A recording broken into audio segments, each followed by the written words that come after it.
Welcome to the Global Wellness HQ family of podcasts. We are your international headquarters for resources and ideas and insight in relation to the 9 elements of holistic wellness. Join us as we interview local and international wellness experts and learn how you can implement and improve one element or dimension of wellness at a time. Our experts will share their practical tips on wellness in one of these core areas: emotional, intellectual, occupational, physical, environmental, financial, spiritual, social, or habitual. We created our family of podcasts as a resource for anyone who is looking to integrate the 9 elements of holistic wellness into their daily lives. Welcome to the show.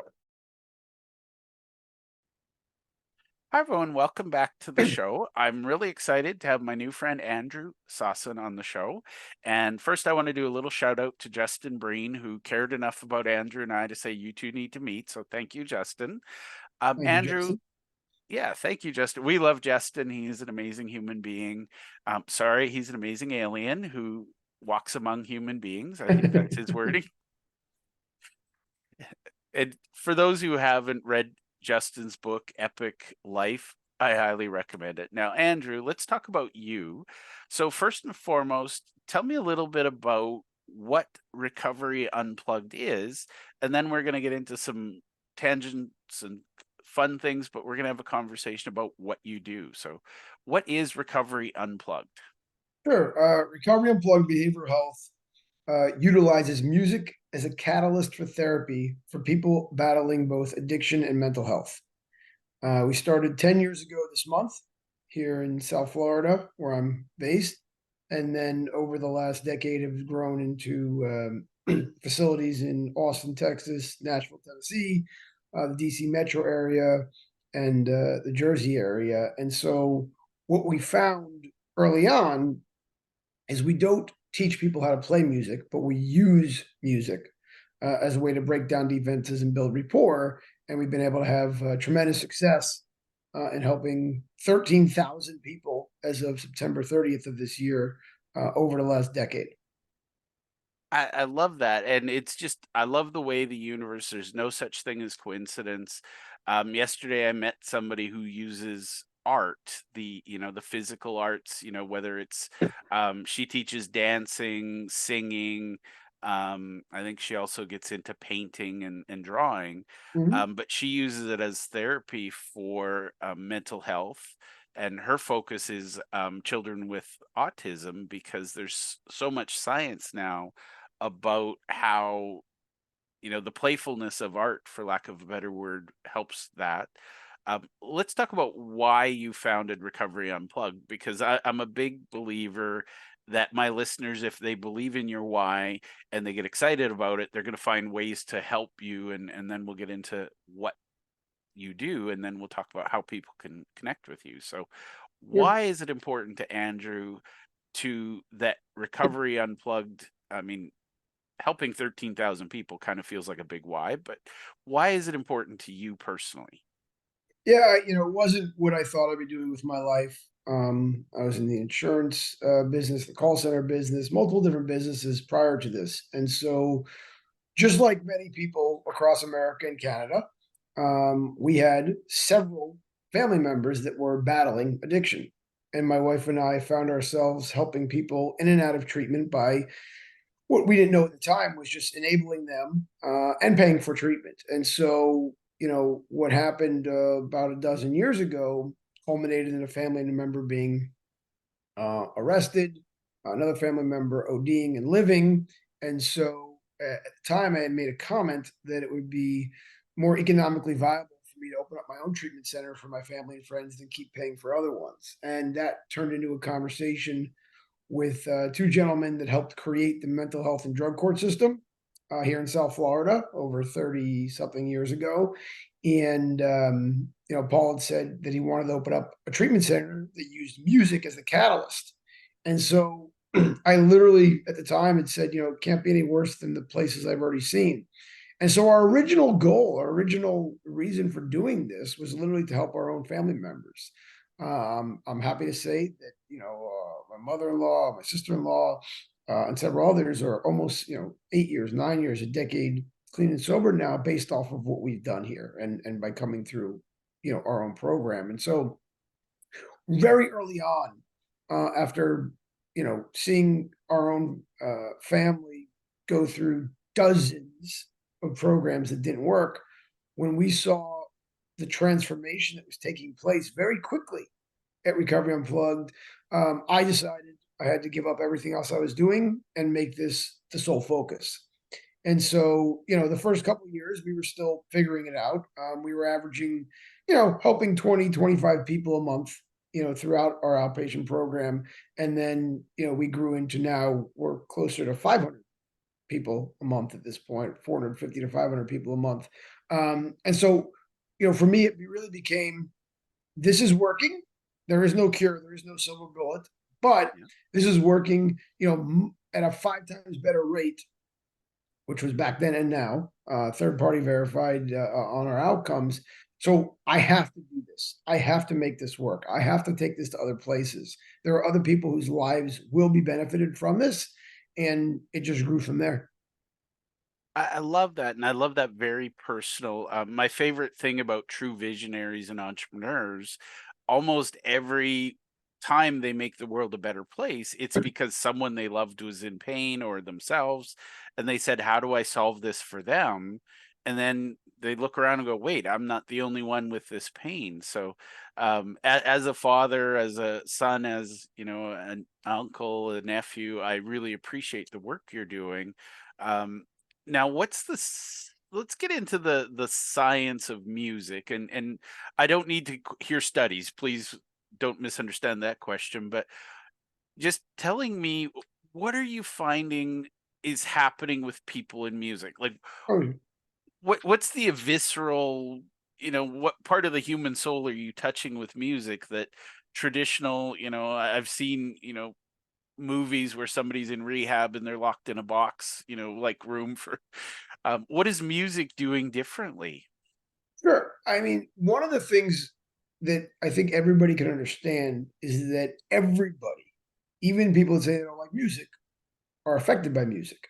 And so it really goes back all the way to when you're in the womb and you're hearing your mother's heartbeat, no matter who you are. That rhythm is our first connection to music. And so what we've found is that all different types of music, from classical to rock to country to hip hop, can affect somebody. And so what we're doing is we're utilizing the music to break down the defenses because most people that go to treatment, right? And here in the States, unfortunately, resources and insurance dictate you get 28 days in a residential program. Well, in most cases, 27 out of 27 days are fighting the person to want to be there, pay attention, and engage, and they really get about 6 hours of treatment. It's horrible, but that's just what happens. What we found is that by utilizing music, and I'll explain how we do it, we're able to get to people within a day.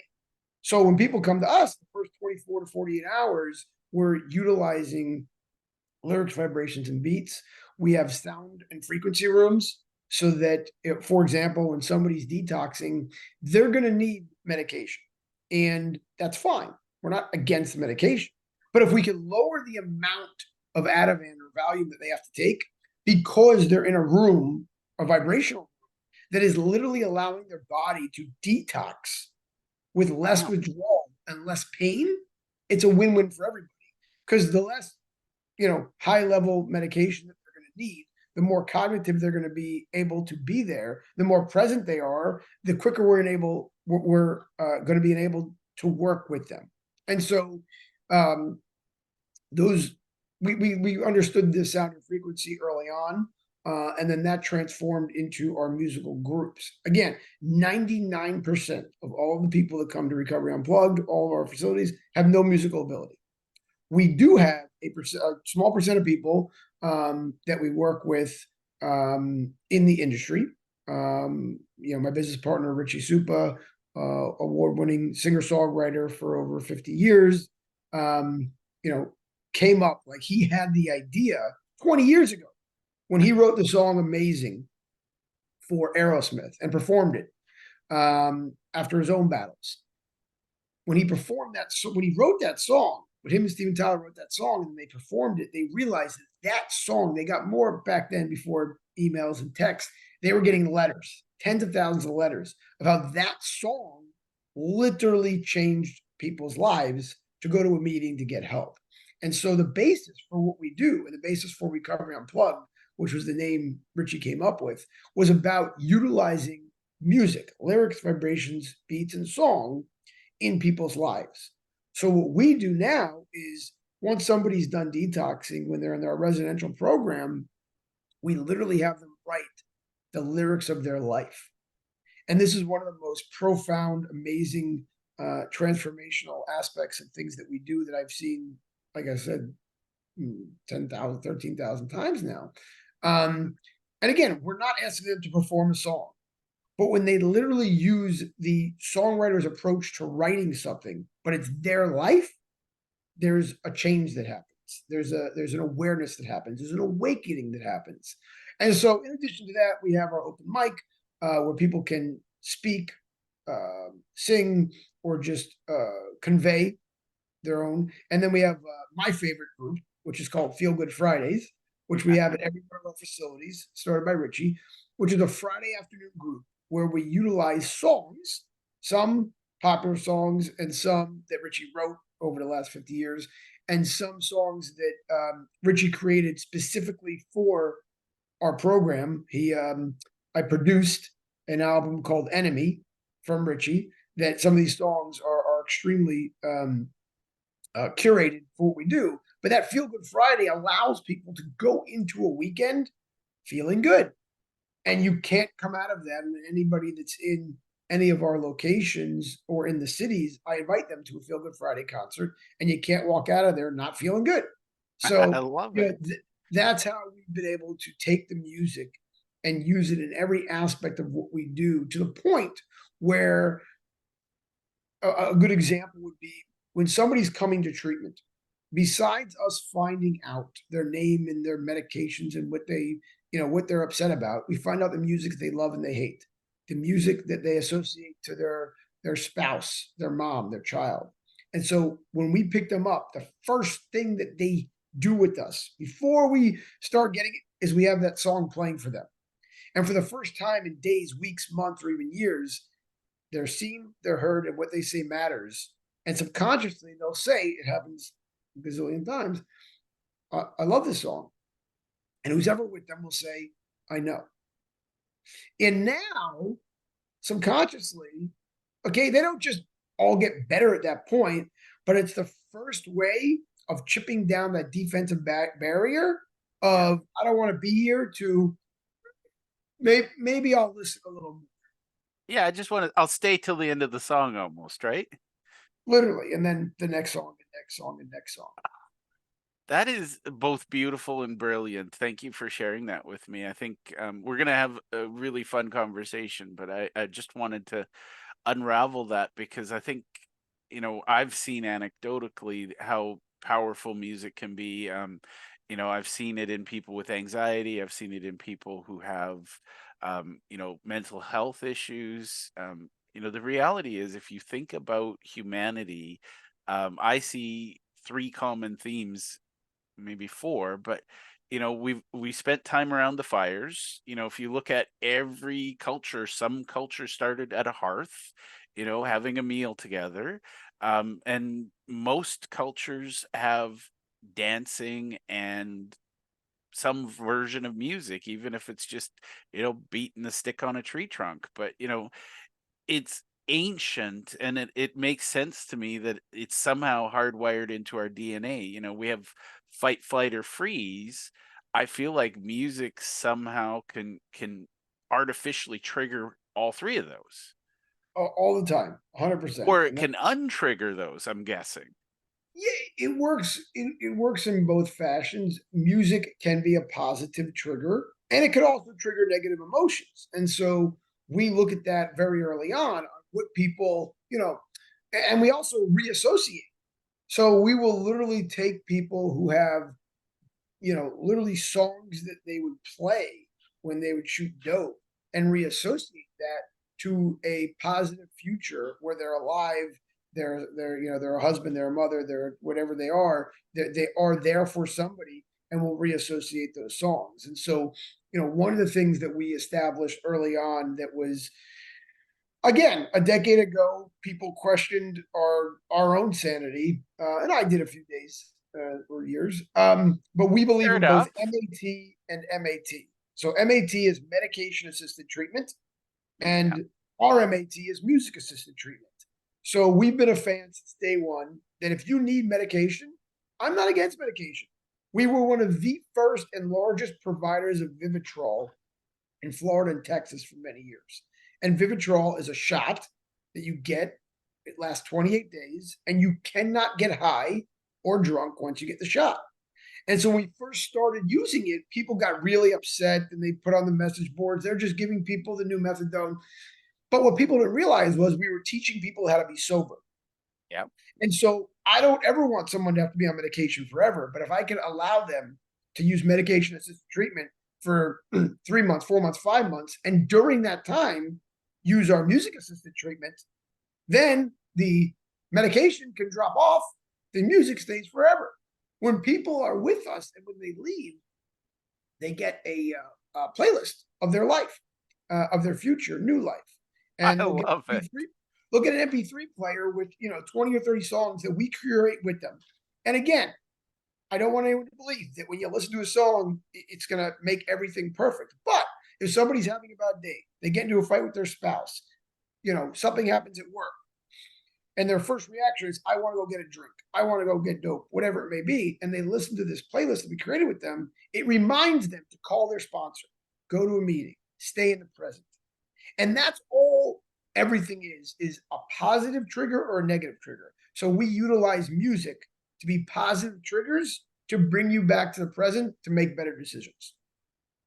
Wow. And by the way, I'm having a bunch of epiphanies because when I need to do something that requires high focus, I have a habit, I have a playlist, and I play that list, and it's my brain says, okay, it's time to do this. I write books for a living.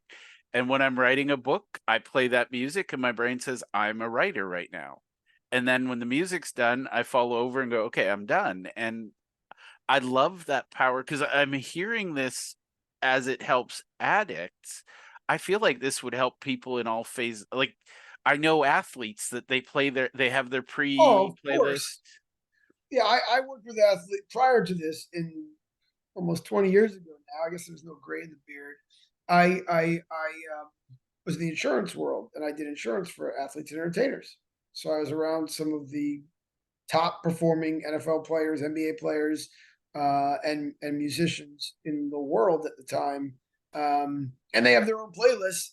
I love being around an artist who will go on stage before they perform, listening to somebody else's music. It's amazing. But and athletes especially all the time. I mean, look, I'm a child of the '80s, and so um, I have literally, I would say, the most played soundtrack in my life is the Rocky soundtrack.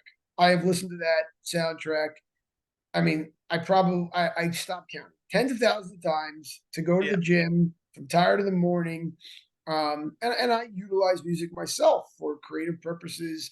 If depending on what we're working on, depending on in the morning, if it's the afternoon, it's the night. And what we started, so Recovery Unplugged Behavioral Health was mainly addiction treatment for our first 8.5 years. And about a year and a half ago, we transitioned to the behavioral health side with Recovery Unplugged Mental Health Institute.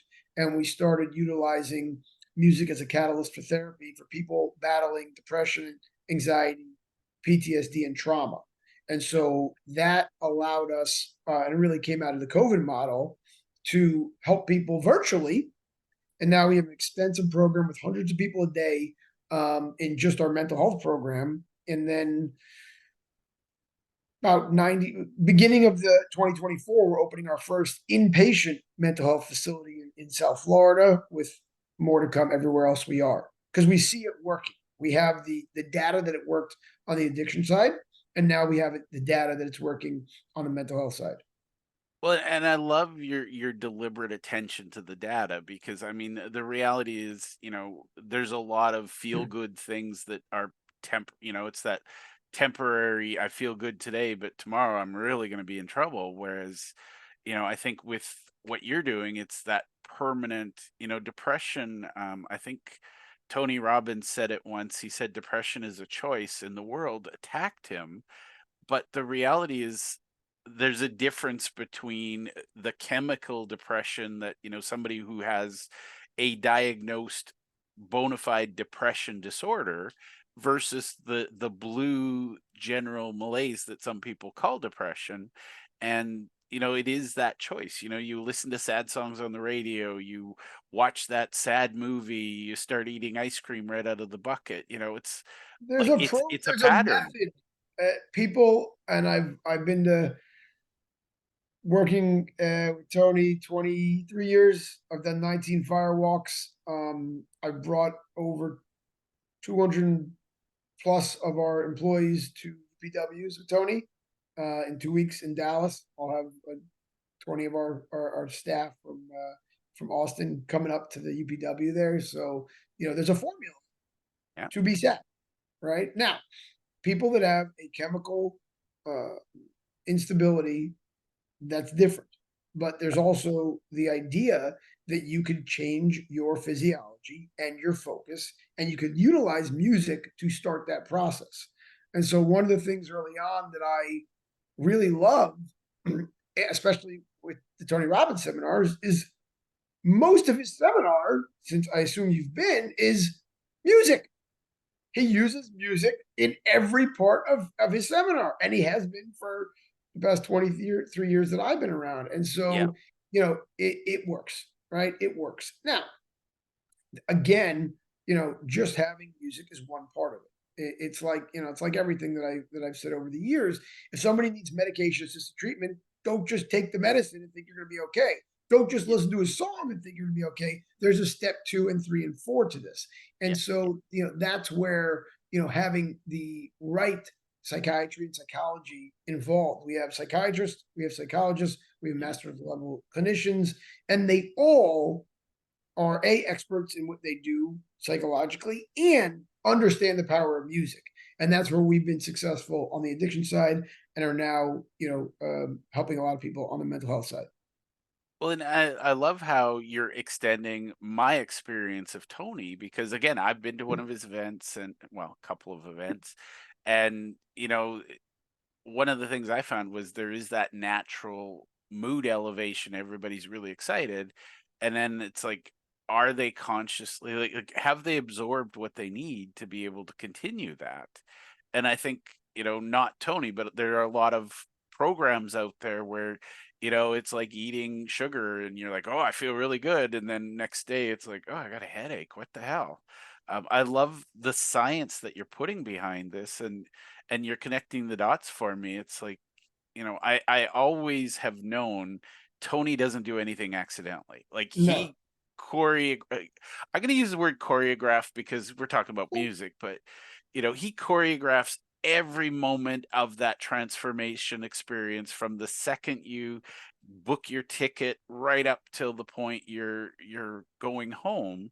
And I always wondered about his playlist, and I was like, I'm not kidding. When I went to one, I wrote down every song, and Now he has his own Spotify playlist, so you don't have to write them all down anymore. But yes, back I in the day, we back had in to the day write everything down.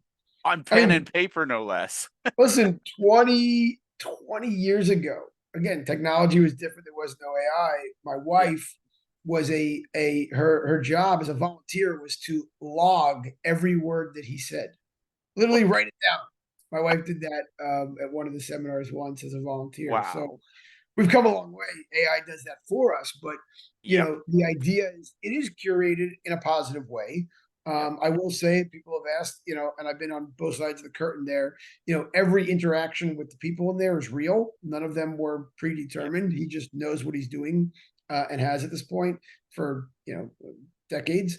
Yep. But the power of music there. When I started bringing my own Recovery Unplugged team, they were like, "Wait a minute, we do this." I said, yes, I know. This is He's Yeah. doing it on a 4-day thing. We do it for people's lives.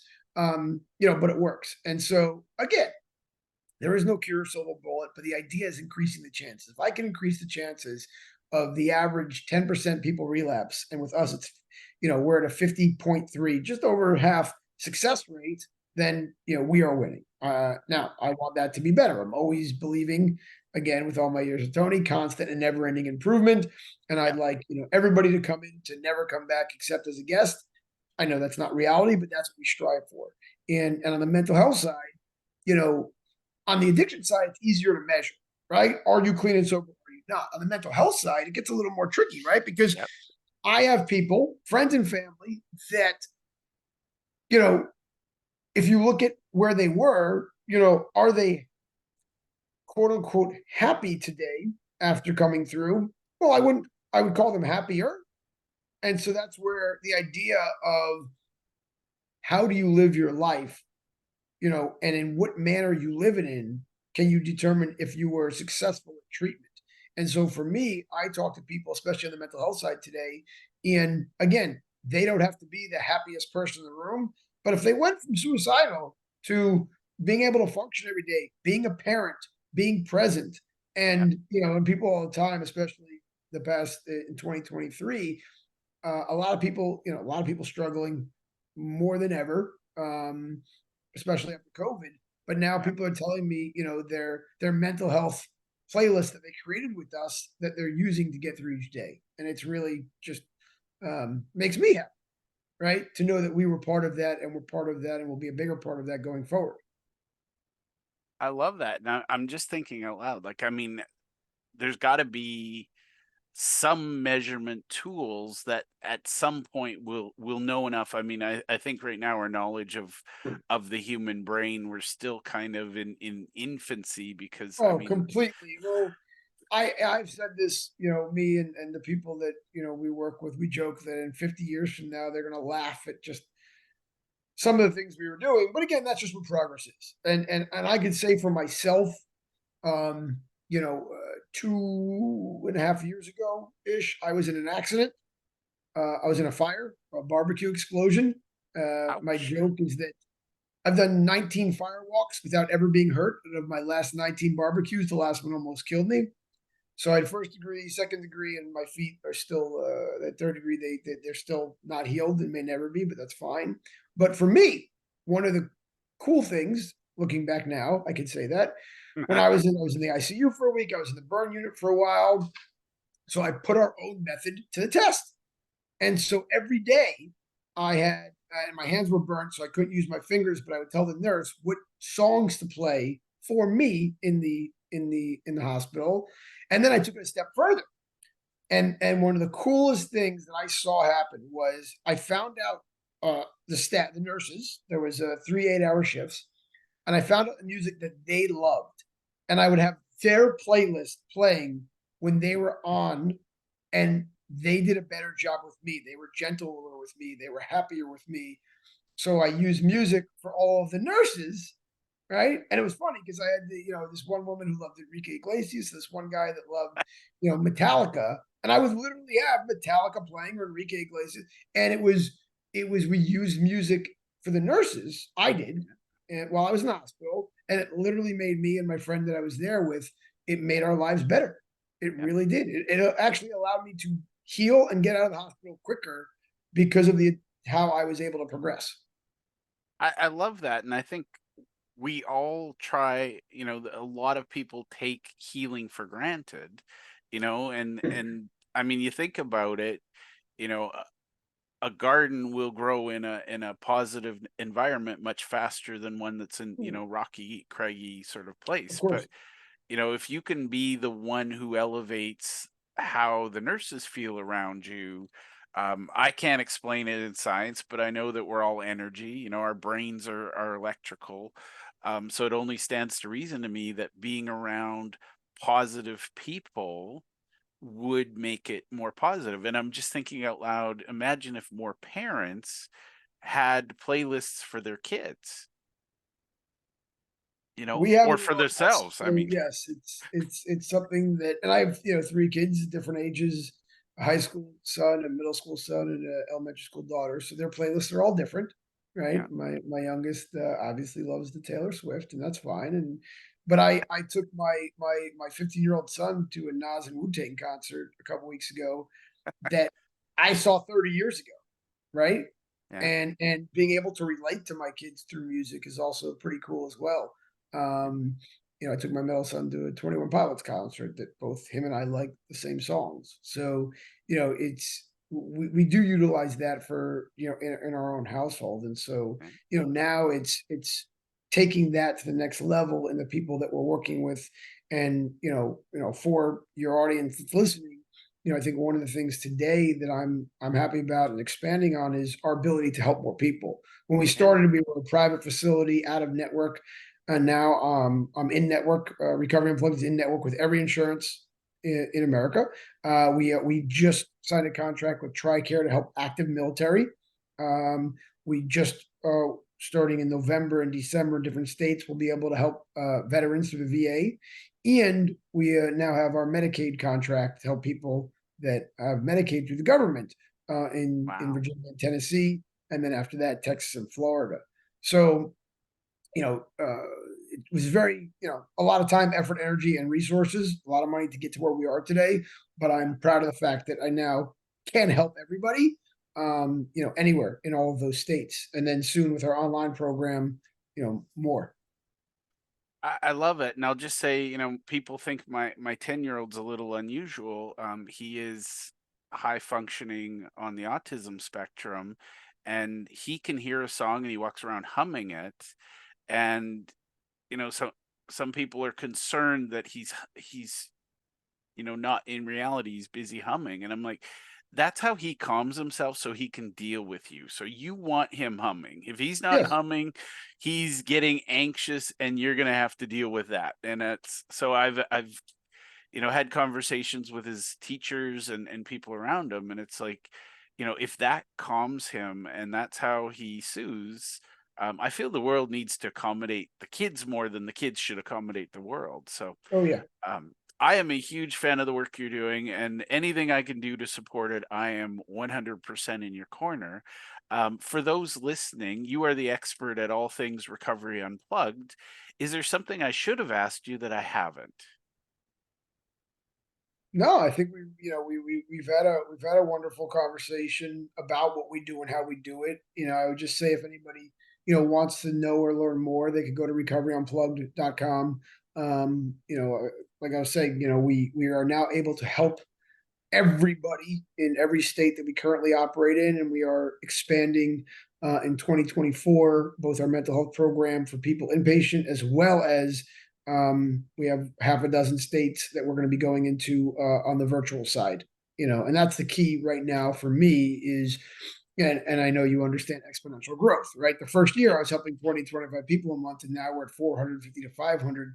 My goal is 100,000. We got to 13, it took us 10 years to get to 13,000, but I'd like to spend the next, 2 or 3 years to get another 100,000 people that are in pain and suffering, be able to get the help they need through what we do, Yeah. utilizing the power of music. Well, and honestly, my brain immediately goes to this should be in every school. Mhm. You talk about the sensory rooms and I think the reality is if we fixed the environment that causes kids anxiety, we're going to have a lot less addiction and anxiety and mental health issues in adults. Fair comment, or am I crazy? No, I look it. You never, my view. I have 3 kids. I'll never tell somebody else how to parent. Yeah. Uh, but it's sometimes challenging to see some things out there today.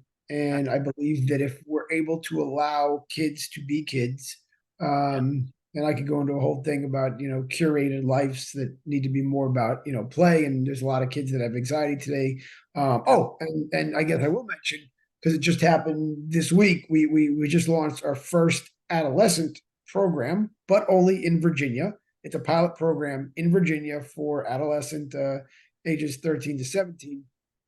um, it's a whole different subset. We can use the same thing we're doing, but we have to separate for obvious reasons everything and everybody for that program.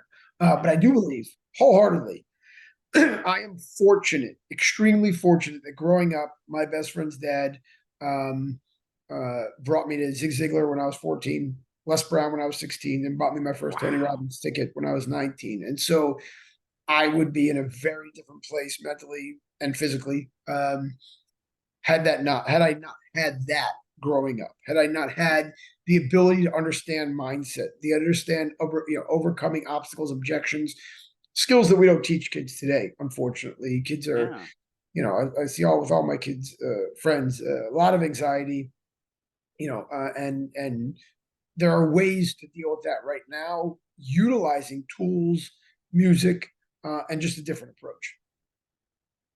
I love it. Well, how can people get in touch with you and support the work you're doing, or how can people find Recovery Unplugged? Is there, We're online, recoveryunplugged.com. I'm happy. I tell people all the time, happy to help. We have a wonderful team, almost 400 people throughout the states that we're in. We have amazing interventionists. We have amazing staff. We have amazing people. We have all of our events we do. We do these, private concerts if people are in town. We also have alumni events, and we have sober bowling events and laser tag events, and all of our areas for people that are in recovery to get together, to be around other people in recovery, and we're here to help. I mean, that's the key. I have a 24-hour life saving center every day, 7 days a week, 365 days a year. That's available by if somebody calls. We have our online chat. Somebody just wants to again, it's interesting. I'm old school. I like to talk to people, but a lot of people say just like to text. So if you need to text somebody, we have that. If you need to talk to somebody, we have that. If you need to come in, you have that. And really, as far as access with our online program now for both mental health and addiction, we're able to do that. So if somebody's living, in the middle of wherever, they can still access us now online. well, and there seems to be a big homeless epidemic after the pandemic, and I can't help but think we're addressing homeless as a problem. We're not getting to the root causes, which tends to be Mental health. mental health and 90% of addiction. it is mental health. Ninety Yeah. percent of it is mental health, and that's something that I know there different areas are using different techniques, and as long as people realize it's a mental health crisis, not a housing crisis, Yep. that's the key there. All right, Andrew, my people need to be able to find a way to support you.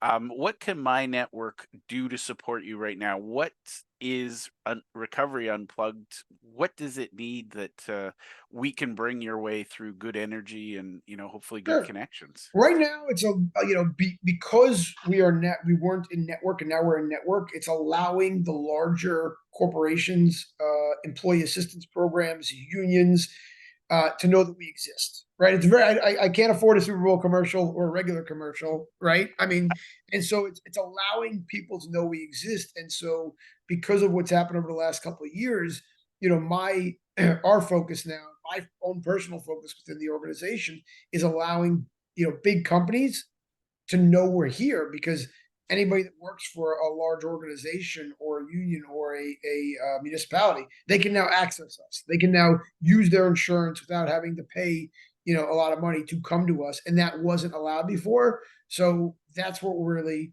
to me, the ability for people to know or work with a big organization or get in with the different HR people, so they can say, "Oh, okay, we've heard of you." A lot of people said, "I heard of you. I just didn't know that we could afford to go to you." And now it's Yeah. all covered. I love it. Well, Andrew, on behalf of my audience, I want to thank you for bringing your light to the show today and for the work you're doing. I think it's incredibly important. So I'm going to find ways to bring the right people into your world, but I want to thank you for taking the time to hang out with me today. Oh, I thank you. I thank Justin for introducing us, and I thank you for giving me the opportunity to speak. And I look forward to what we can do together to help more people. Well, thank you. Thank you for taking the time to listen to our show. We hope that you enjoyed this episode, and we invite you to either click the link below or scan the QR code to register and listen to other episodes of our podcast. Or if you think your business or you would be a great guest to be on our show, we're always looking for experts in one of the 9 elements of holistic wellness. We'd love to have you. You can either click the link below or you can scan the QR code and complete our speaker intake form. Thank you, and to your wellness.